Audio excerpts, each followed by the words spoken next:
Hello, Yeah. everybody. Welcome to Coach's Corner. Welcome to this amazing session here. We took the pause is funny. It's a long sound.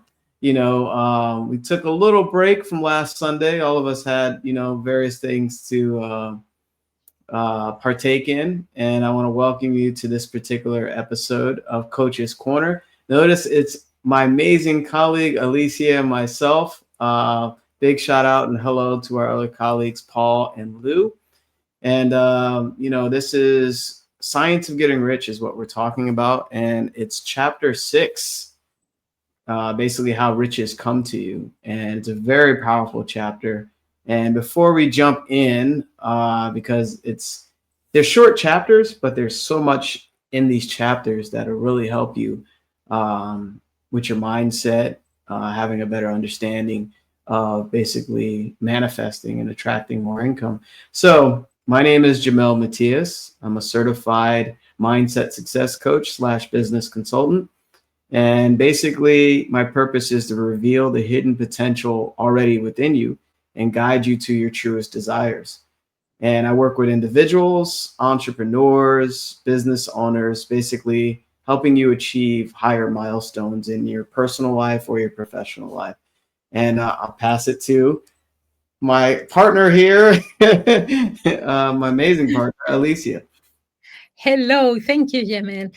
My name is Alisa Espinosa. I am based in Sweden and I help people that have everything, but still is they are like missing something from the inside. And so I want to help people to create a life that feels good on the inside, not just looks good from the outside.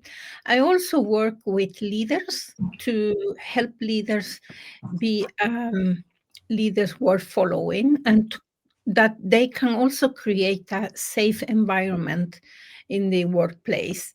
And yeah, this is I am work with the individuals, with teams, and yeah, organizations. Awesome. Yes. Awesome. And oh yeah, I forgot to mention, I'm in the Maryland area in the U.S. On the East Coast. And Alicia, you are In Sweden. in Sweden. How can I forget? Sweden. Yeah. Awesome. So let's talk about how riches come to you, right? This should be on the top of everyone's list. We, Yeah. we mentioned on a lot of different um, sessions where everybody, almost everybody, desire more income, more money in some type of way, but not everyone's comfortable talking about it.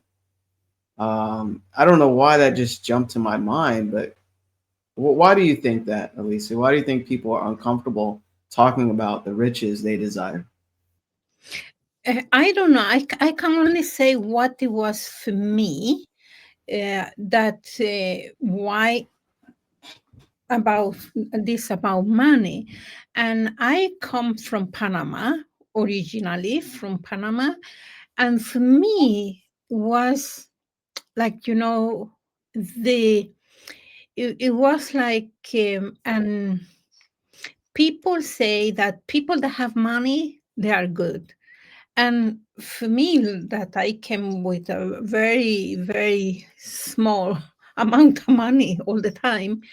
So it was not so good so to say how much money we had, because then I was also bullied because I was so financially poor, because I was rich in other things, but I was financially poor. And it I don't know, it created um, ambivalence of talking about money. And because, I don't know, people, I think that maybe it's because you think that is when you have money that you are worth something. I don't know. For me, it was that. And Hmm. what do you think yourself? Yeah, thanks for sharing that. It's very similar to yours because we didn't really have much money. Mm, We were getting by pretty well. I know others that had less money, less income, but mm, I became uncomfortable when I started seeing people with lot of money, right? And remember, that's perception. So being where we are, you always you can see something as different, and over time, all that was is conditioning, right? Basically, you're comfortable where you are with the income that you have around you. As a kid growing up, where the houses you lived in, I traveled a lot. The car you were driving, we had some pretty interesting cars. As a child, I remember this really big car, and we had so many cars as kids, and they weren't, they ran, the car started, it got us here and there, but there were some breakdowns and stuff. And as a mm, kid, you don't really see those things, right? You don't see, that I wouldn't say that we were poor, but we were close. Like we mm, were a little below average, I believe. But when you see money and you're used to that for year after year after year, eventually and, and you start seeing other people with certain things you just never had in your life, it's uncomfortable, right? And mm. I think for me, talking about money for so long was very uncomfortable for me because of my upbringing, basically my environment and stuff like that. Yeah. And now that I understand that, I didn't know that, but Yeah. being around money, and also having a open relationship with it, right? Knowing that it's it's not a Mhm. bad thing. And I remember, No, go ahead, please. Yeah. no, no. Go ahead. Mm. And I remember Bob sharing money allows you to expand the good beyond your own presence. So basically, if you're a good person, you'll do more good in the world as you're attracting more income. So it's just an amplifier of who you are. And with that understanding, I felt a lot better Yeah. about, So you were going to say something? No, I was thinking about this because I was very, very low. I started to work when I was 14 to pay my school, and also, the you mentioned the relationship that you have with money, but money is just a tool. It's just a tool, like a pen is a tool. The only thing is that you cannot go and buy something with this tool. The money will give you the opportunity to buy things and to help other people, and but I don't know, it is and I know, and at the beginning I thought that it was more um for a cultural, but I feel like I live in Sweden, and in Sweden, it's more like people don't talk about money more. But in my country, we can talk more. But here it's more like, quiet about money. You don't say I have money, and you don't say I don't have money. It's like neutral. Yeah. Mm. Mm. Yeah. Yeah, and So that's the power of environment, right? The environment shapes us, our own beliefs, right? And how we feel about money. So, and yeah. there was something else in You Were Born Rich book, and it was so powerful. Bob mentioned in that book, he said the people that have the most income, or they have high income, they became comfortable first and then the money, right? So they're comfortable talking about money, and they're comfortable having the money. Therefore, that's why they have the money. Those that Yeah. are uncomfortable, remain not basically having the money that they desire. right? So if you're uncomfortable, you're kind of pushing it away, Yeah. right? And even if you're not talking about it, you're just putting it away from your actual life. It's really profound when you think about that, you know. So, but yeah, we kind of went on a tangent there, but this is needed because a lot of people are uncomfortable talking about becoming rich or even just about money in general. So I think that's really good that And, we're talking about this. you know, now that you mentioned Bob, I remember the first time I met Bob in Canada, in Toronto. Um, he asked me what was my goal. And I say, my goal is to start a learning center for teenagers. Oh, but it's because I have a business at that time also, or I have that business still. Um, and I was like, yeah, but I don't want to earn money. And he say, yeah, but how are you supposed to help people if you are not generating money with your business? I said, oh yeah, that's that. And sometimes we think that because we have a business is not so nice to earn money, but it's because we want to help more people that we need to earn money. Hmm. Yeah, I'm so glad you brought that up because I was just talking to somebody about that. He wants to help a lot of people and he has such a great heart and mindset, but I can tell there's a money paradigm there. He doesn't want to receive money for the good that he wants to impact the world with. Yeah. So I was telling him that exact thing. You have to kind of switch your perception about money because the more money you receive, the more good you can do with what you desire to help people's lives. So, but yeah, Bob was spot on with that, wasn't he, Alicia? Mhm. Yeah, he was. He Yeah. was. And let me ask you this: did he get a number out of you in that conversation? Oh yeah, he did.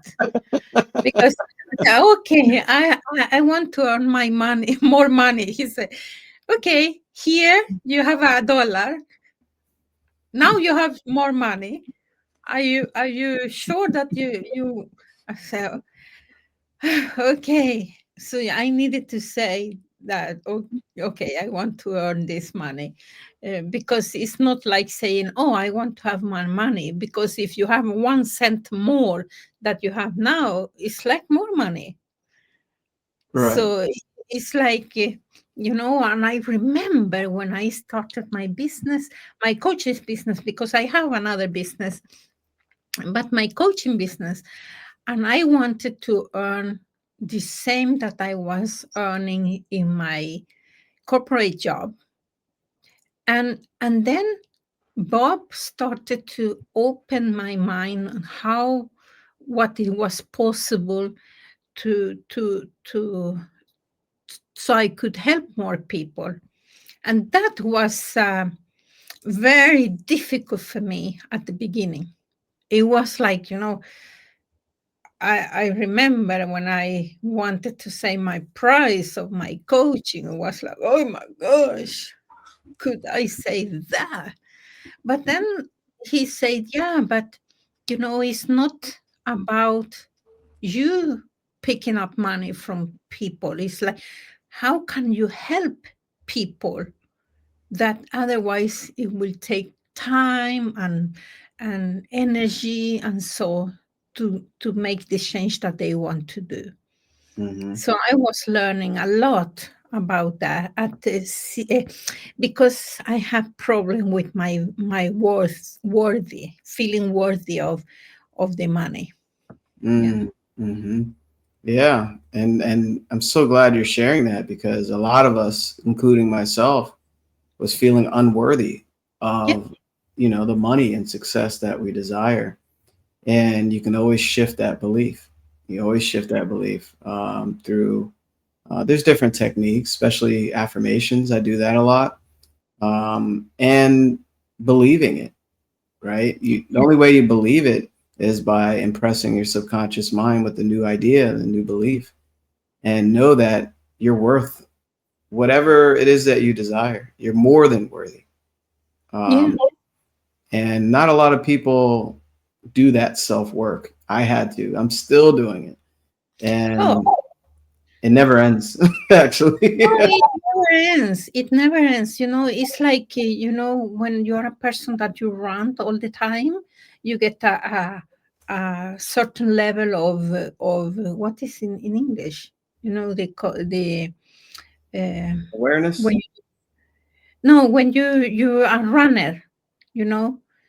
So if you don't run, and then you suddenly start to run and run and you run, and you get a level of that you can run, like, see, 10K without any problem. But then you stop doing that. Then Uh, you lose that. right, right, yeah, yeah. Long distance runners, right? Yeah, but it's a level of what is the name? Endurance, Yeah. yeah, And endurance. so working with us, and I was talking to my clients last week, because many of my clients are moving to the next level. Yeah.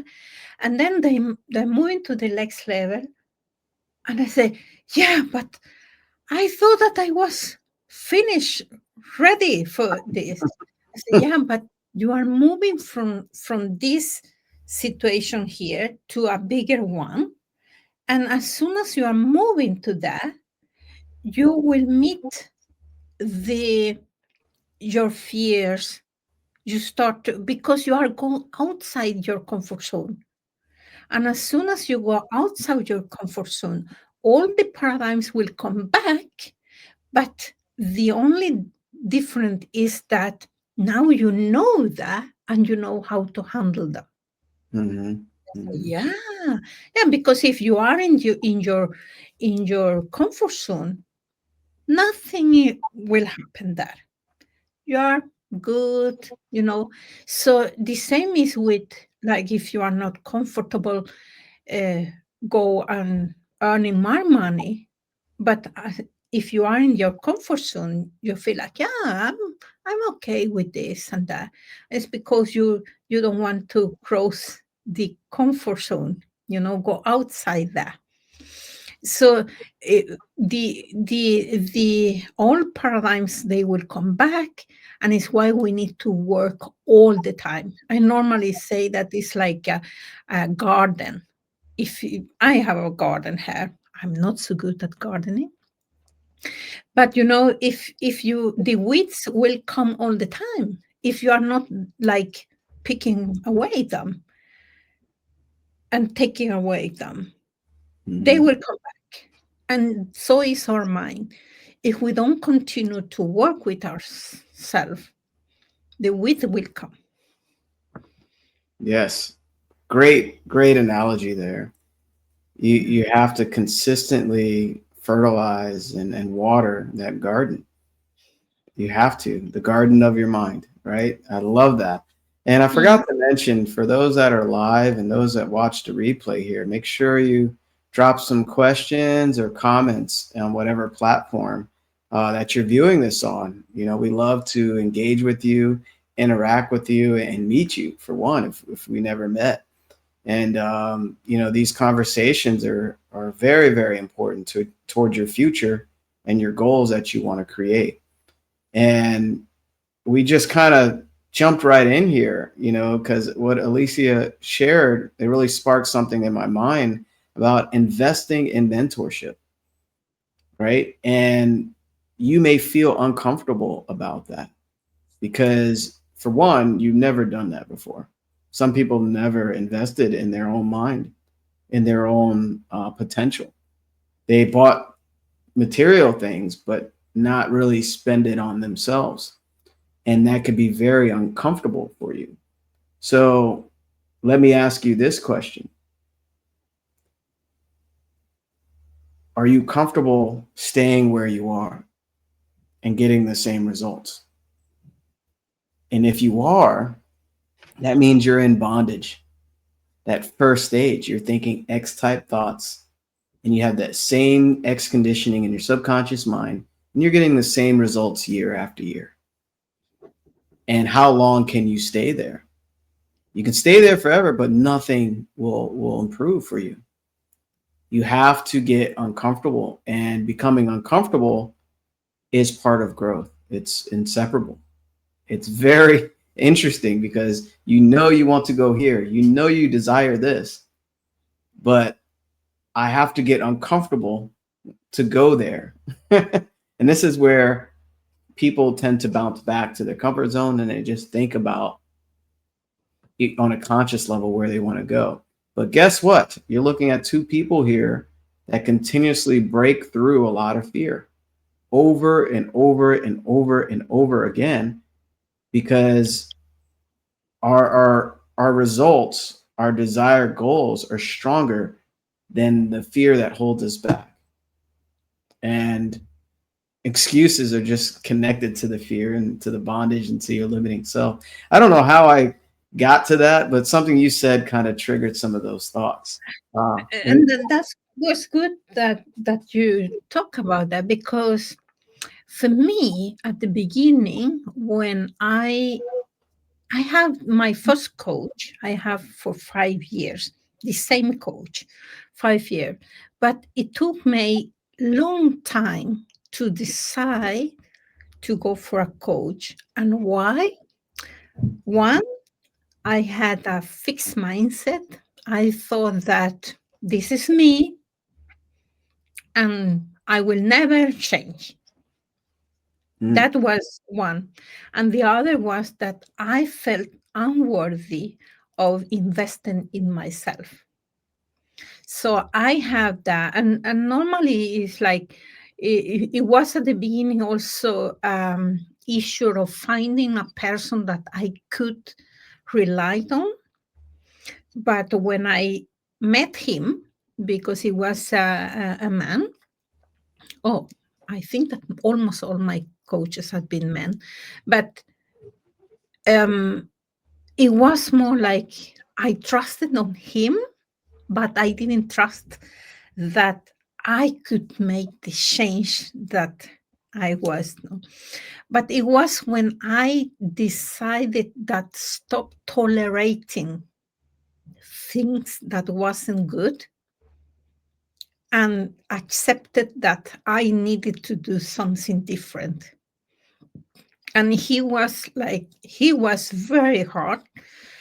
Like it was like, in my face. And he said, if you continue to live this type of life, you will never, never be happy. And then he said to me, your happiness is in your hand. And now you are chasing outside you.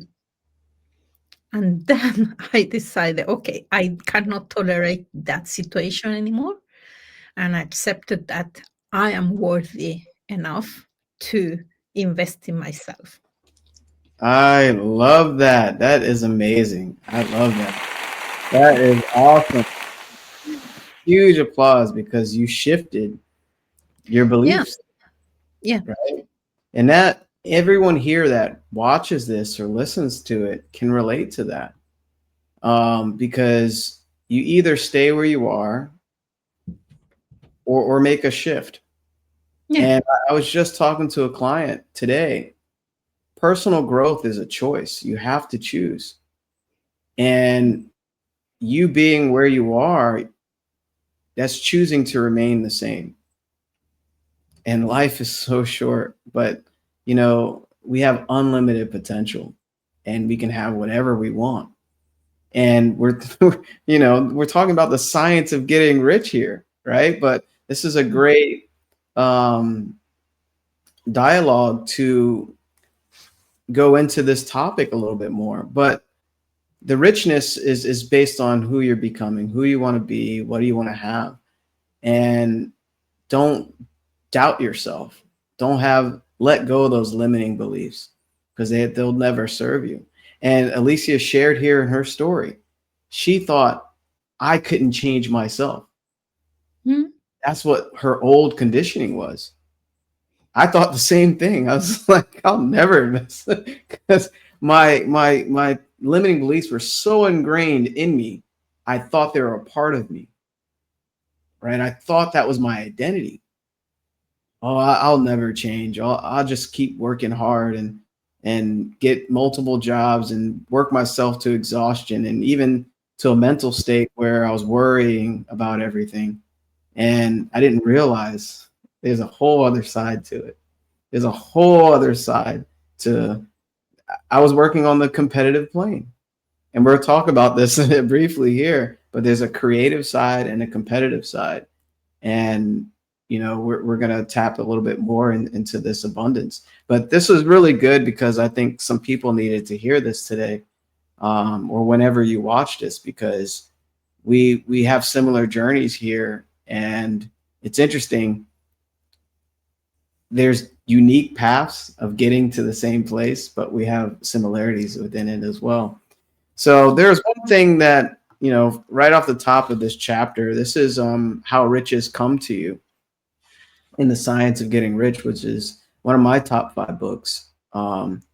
He mentions give more to everyone, more than you take from them.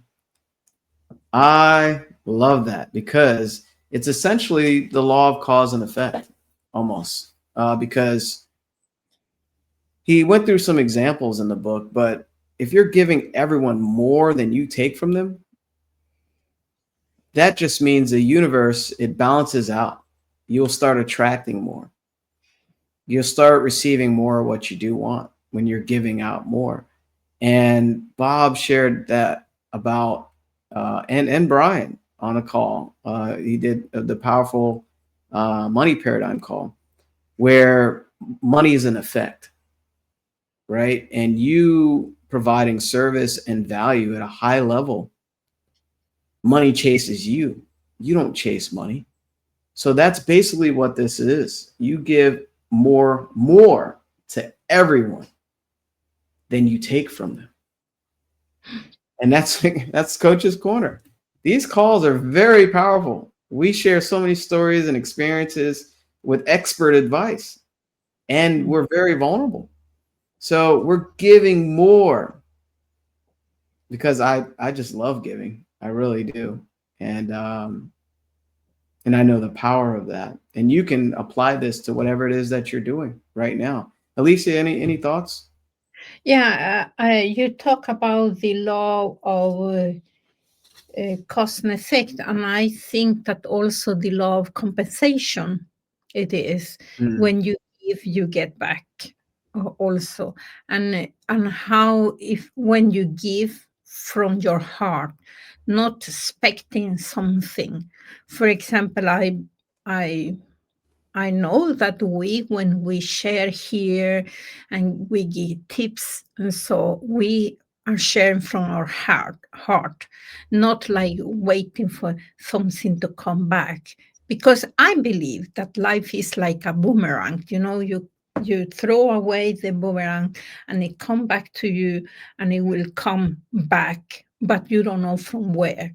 And I truly believe that what we give to the world will come to us. Maybe not today, maybe not tomorrow, some days. And and here is the law of gestation. We know that we are planting seeds, and sometimes will come, and so. But that will we are giving just from our heart, not thinking about, and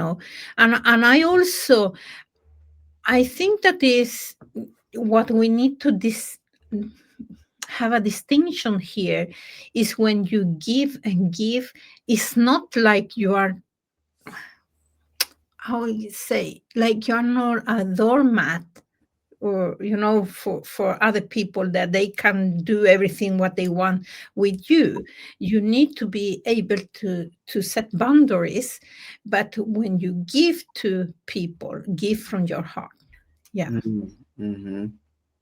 Yeah, because I remember before that I was the type of person always giving, giving, giving, giving, giving, giving, giving, giving.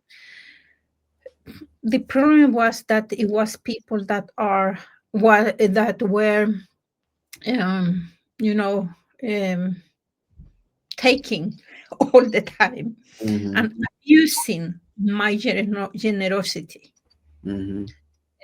that I needed to set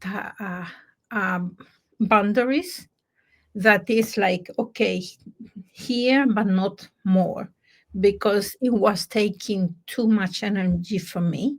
Mm-hmm. So it's like, when you give and give all the time, but also be able to set boundaries.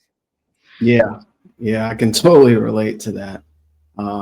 Willfully give and graciously receive. Yeah, Right? yeah. And when you're giving so much where, people take advantage of that, that's your paradigm, right? Where you don't feel worthy of receiving. So I hear the shift we both had, Yeah. where we know where our boundaries are, right? Especially, complimentary calls or coaching calls and stuff like that. There's a point where the best way you can give to another is by helping them give to themselves. you know so with giving to everyone more than you take from them, he says also give a great use value for a small cash value.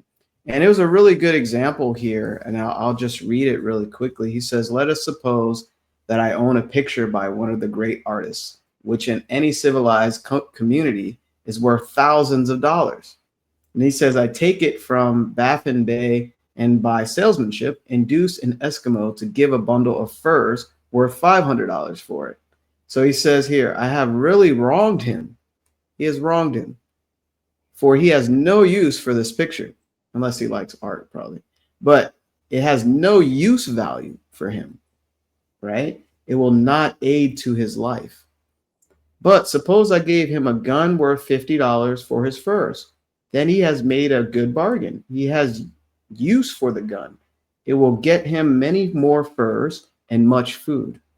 It will add to his life in every way. It will make him rich.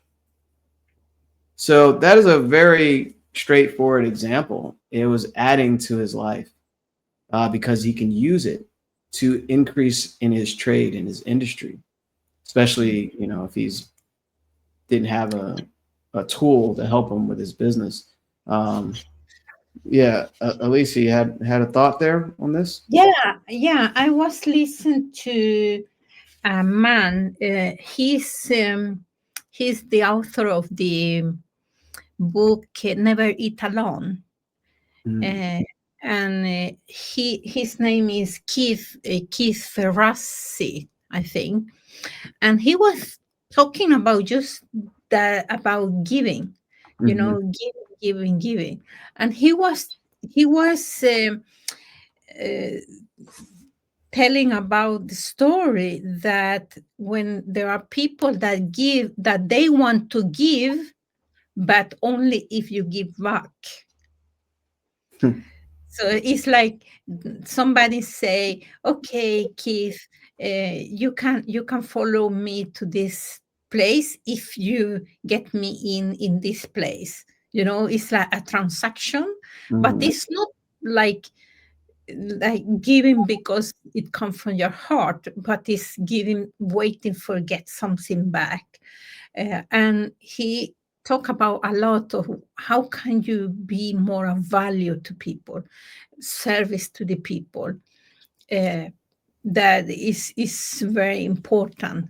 And when you give and serve from the service and not from the getting, you will attract more people that are aligned with your values and with your mission. And yeah. mhm. Yeah, I love that. I love that. Um, yeah, and connection to that, um, he talks a lot about. He says here right after that, leave the competitive plane. to move towards the creative plane. And we shared that on another episode. But not a lot of people understand the difference between the two. And we have operated so long on the competitive plane. This world is very competitive. I mean, even you can look at so many different things, sports, politics, everything, right? So just to kind of, spark some convo here, the creative plane, well, the competitive plane, Wallace talked about how the same energy it takes to succeed in the competitive plane will be, it's temporary, right? It's not, it doesn't last. And the same energy it takes to build it will diminish it. And it was very powerful how he worded that.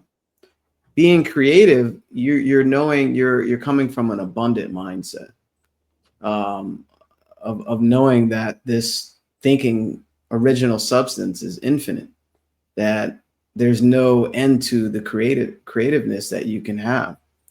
And they're two polar opposites ways of I wouldn't even say creation, but of results. And one of them is, it's more at ease, right? And the other one is kind of, it's you're forcing things almost.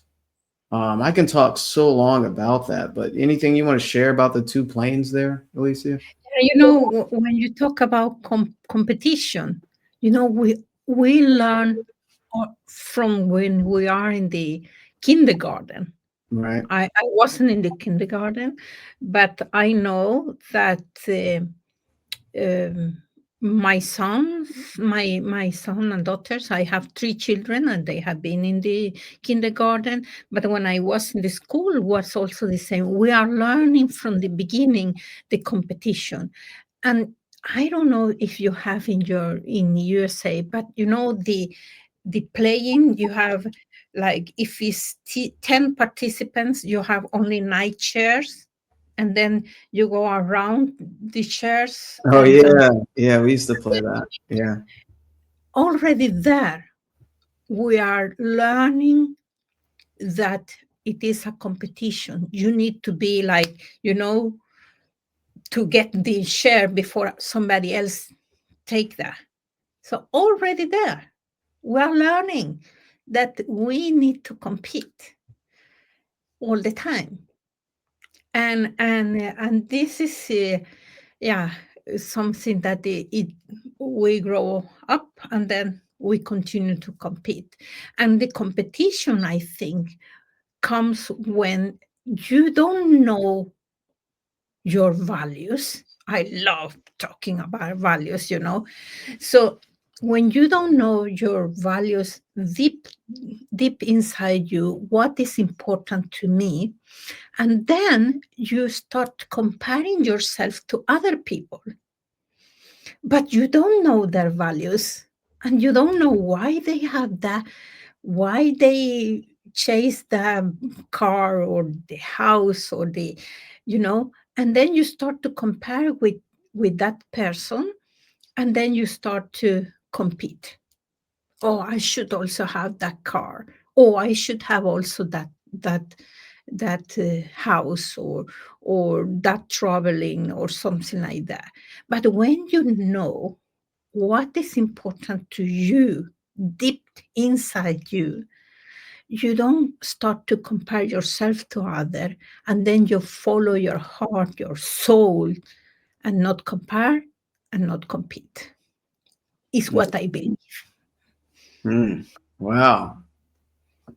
I didn't get my hand quick enough to the applause button, but I was curious. So powerful what you shared there was, we start with conditioning very early. We learn to compete at an early age, where our consciousness, our subconscious is wide open, and we're getting conditioned to feel as though there's not enough for everyone, or that I'm separate from someone else.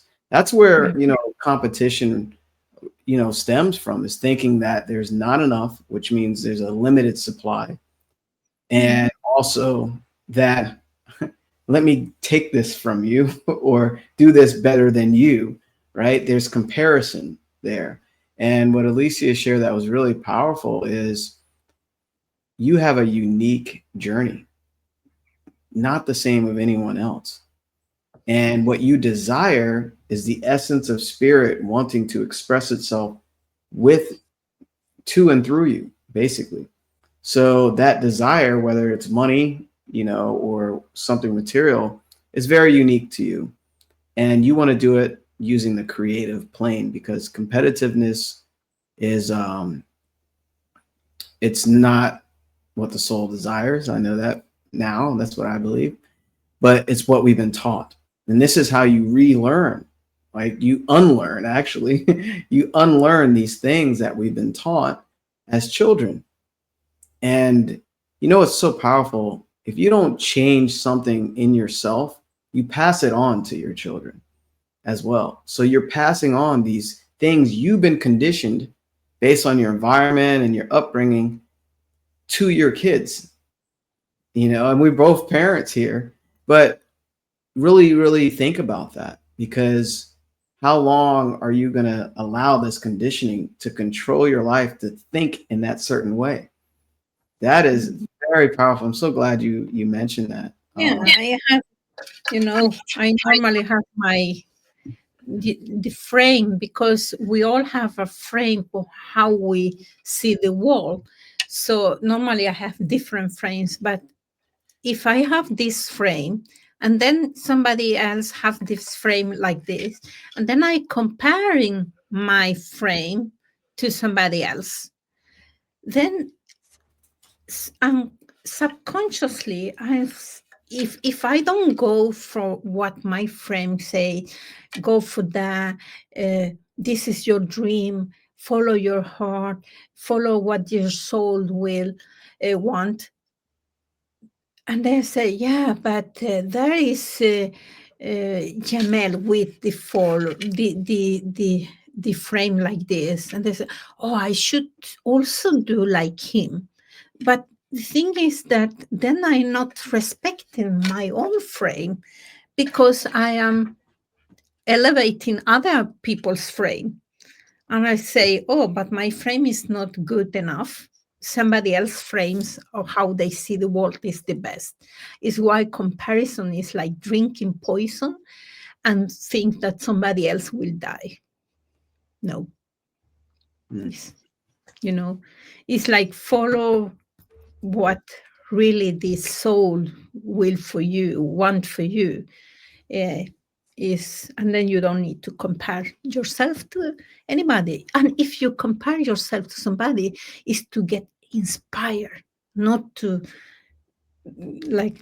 set a lid in the jar. Mm-hmm. Mm-hmm. I love that. That's so good. And guess what, everyone? There is no lid. The only lid is your mindset and the limiting beliefs that you have programmed, right? And there's actually no jar. You have to switch your perception. And speaking of no jar and no lid, he says here, you need not hesitate about asking largely. It is your Father's pleasure to give you the kingdom. So this is connected to what Alicia shared in the beginning, of both of us actually, about feeling uncomfortable about money and not being open to receive, being compensated for our knowledge or experience or journey, or breaking through fear that not a lot of people break through. So it is your Father's pleasure to give you the kingdom. So the question is, what is your kingdom? What is that large? I do that because it's based on your perception. So don't hesitate to ask, to dream, to imagine the life you really want. I get passionate about that because majority of my life, I had a lack mindset. And I thought that I was unworthy. I thought that could never happen. Or why would that happen to me? It happened to all these other people, but I'm not them. This is what my past mindset was. And I had to shift that. I wasn't even aware that I had that. So I have the awareness and I shifted it and I'm continuing to shift it. So it says original substance wants to live all that is possible in you. So remember past episodes, we talked about original substance, right? The thinking stuff. And, you know, original substance wants to live all that is possible in you, right? And wants you to have all that you can or will use for the living of the most abundant life. I didn't want this to go by without mentioning that, because this original substance, spirit, the source, God, whatever you believe in, wants to live through you. I kind of mentioned that earlier. And it wants to have all that you can or will use for the living of the most. So that abundant life that you see or you dream about and wish and hope for, it's very real, very real.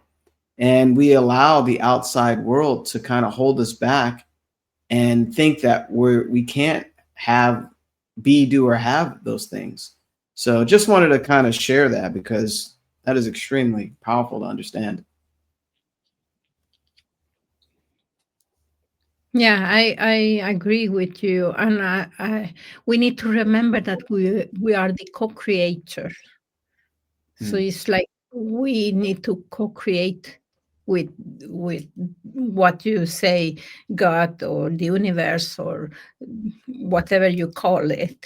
That it's not only to think that you are sitting in your meditation couch or you know, thinking, oh, I want this, but we need to co-create by taking actions, and the having the clarity of what you want, the faith that this will happen, the beliefs that is I am good enough, I am worthy of this, taking the actions to get whatever we want. And sometimes we don't get what we think that is the best for us. For example, I was applying for an assignment in a company, and I was so disappointed that I didn't got that at the beginning. And I say, okay, so if I didn't get that, it's because something better come, you know? And it was that something better come. And I'm so happy for that. And at the beginning was difficult to like to get a no, because then I started like, oh, I'm so sorry about me. I'm not worth this. I'm not good enough, because the child in me was like, you know, feeling unworthy. And then I remember that, wait a minute. So I have my picture when I was a child, and I have always in my, I have a my mirror, and I have that picture. And when I was like, oh, I don't know why I'm feeling bad and sad and so. And then I was meditating. I said, oh, this is the younger Alicia feeling unworthy, not good enough. And I say, oh. And then I took the picture and I say, you know, it's okay for you to feel that in my body, because it's not me. And I was so grateful that I didn't got that, but my younger child inside me wasn't so good, wasn't happy. But the this is the thing, when we work with us with ourselves, we can be aware that, wait, it's not this big Alicia that is sad, and so it's the younger Alicia. And then I could just accept that it was but yeah, but I'm good enough, and I know that something better will come, and it did. There you go. You hear what's going on here? We're creating higher versions of ourselves Yeah. over and over again. And it all starts with our thinking. And we're rewriting, we're overriding our past selves. And basically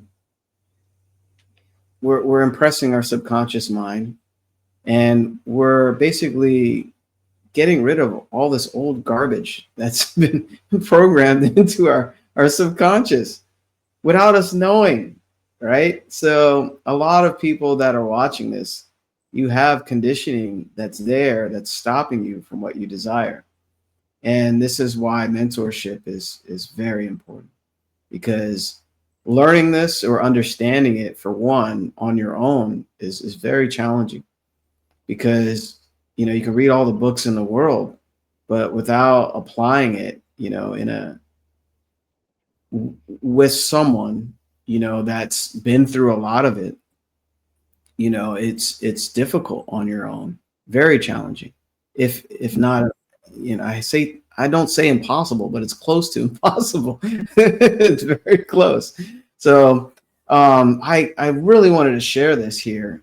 He says, if you fix upon your consciousness the fact that the desire you feel for the possession of riches is one with the desire of omnipotence for more complete expression, your faith becomes invincible. Complete expression. Mhm. So we're talking about the science of getting rich. So complete expression, right? And he goes on to say, example here. Once I saw a little boy sitting at a piano and vainly trying to bring harmony out of the keys. And I can relate to this, because a lot of, when you're at a keyboard, you don't know how to play it. And he says, and I saw that he was grieved and provoked by his inability to play real music. I asked him the cause of his vexation, and he answered, I can feel the music in me, but I can't make my hands go right. The music in him was the urge of original substance, containing all the possibilities of life. All that there is of music was seeking expression through the child. So this was so powerful. He says the one substance, God or the source or whatever you believe in, the one substance is trying to live and do and enjoy things through humanity. He is saying, I want hands to build wonderful structures, to play divine harmonies, to paint glorious pictures. I want feet to run my errands, eyes to see my beauties, tongues to tell mighty truths, and to sing marvelous songs, and so on. All that there is of possibility is seeking expression through people. Huge, huge. Can I? Huge. Wow. I read a little more than I want to, but it flows so well. Alicia, any thoughts on No, that? I was when you say that this boy have the music inside, but he could not get to the hands, and I I say that we all have a music inside. A music, it can be not just literally music, but a dream inside us. But for some reasons, we don't let it come out because we don't follow what our soul is telling us, because we are so in competition and comparison, instead of thinking what is that is trying to emerge from me, to go through me and come to the world with that. Because we are, I am setting my goals to the next year. Oh boy, you know, all the fears and everything is attacking me. It's like ghost, you know, like Hmm. attacking me all the time, coming from down the when we were child, at least me, when I was a child, I was afraid that it was monster under the my bed. And this is the same also when I started to set my goals. It's a lot of monsters and ghosts that they are coming and attacking me. And because I know and I have the awareness that I know that they are coming, and then I know how to handle that. But many are having these dreams and the music inside, and they are letting that music just disappear because they don't go for the dreams Mm. Mm. because of the cost and fear, and fear of being judged, fear of failure, fear of succeed, this fear of what other people will say, or fear of being rejected, or fear, all this. Hmm. Hmm. So Yeah, that reminds me a lot of the terror barrier, right? What it is, it's, when you get close to making a real decision, you have that goal and that dream that's moving you forward. But the old conditioning wants to keep you back, and wants to Mhm. hold you back. But when you're in that moment of that decision that's really making you scared but excited, you're you can't stay where you are. And the Mhm. only way to achieve what you desire is to move forward. That is the only way. And Yeah. it's very uncomfortable. It's very uncomfortable. But once you break through that fear and all the rationale, you try to rationalize everything to stay where you are, it puts up a fight. And once you break through that fear, that's the freedom that you've been seeking. And faith and fear both require you to believe in something you can't see. And, a lot of people choose fear and they go right back to being comfortable. So, this is so good to talk about this. And speaking of dreams, he says, all that there is of possibility is seeking expression through people. God or spirit wants those who can play music to have pianos and every other instrument, and to have the means to cultivate their talents to the fullest extent. He wants those who can appreciate beauty to be able to surround themselves with beautiful things.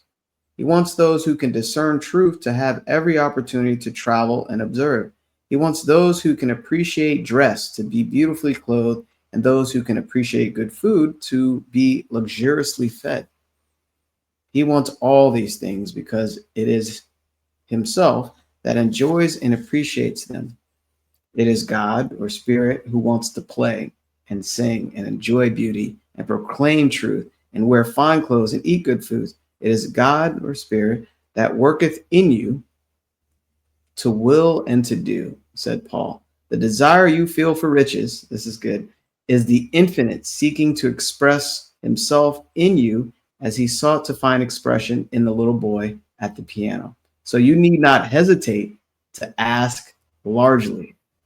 So, and then it goes on to talk about how people are afraid to ask largely. I won't continue there, but holding the picture in your mind of where you want to go is key. And that picture, you got to get emotionally involved with it. Meaning you get very emotional because that's your destination. That's who you're becoming. And if you're not acting on it, that means you're letting fear keep you where you are. And you got to know that it's becoming. And actually, it already is in actuality. But like Alicia shared, That was one of my affirmations. More good things are coming for me. Good things are coming today. I used to say that over and over, and it's true. You remember, whatever you say to yourself is true. If you keep saying it'll take long or I can't do that, it's true for you because that's your mindset, and you'll create that exact thing. And it works on two different polarities. So why not choose faith over fear every day? Any other remarks there, Alicia?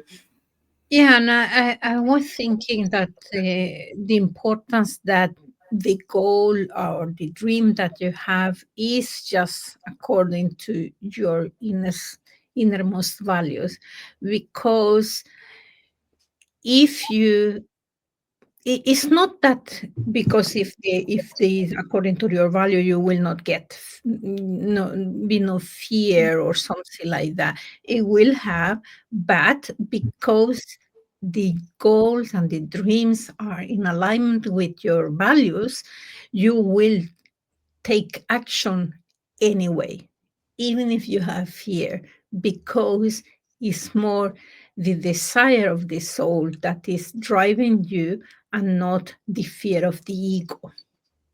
Hmm. So or the ego's fear. So the soul has desire, the ego is like more fear based. And it's important that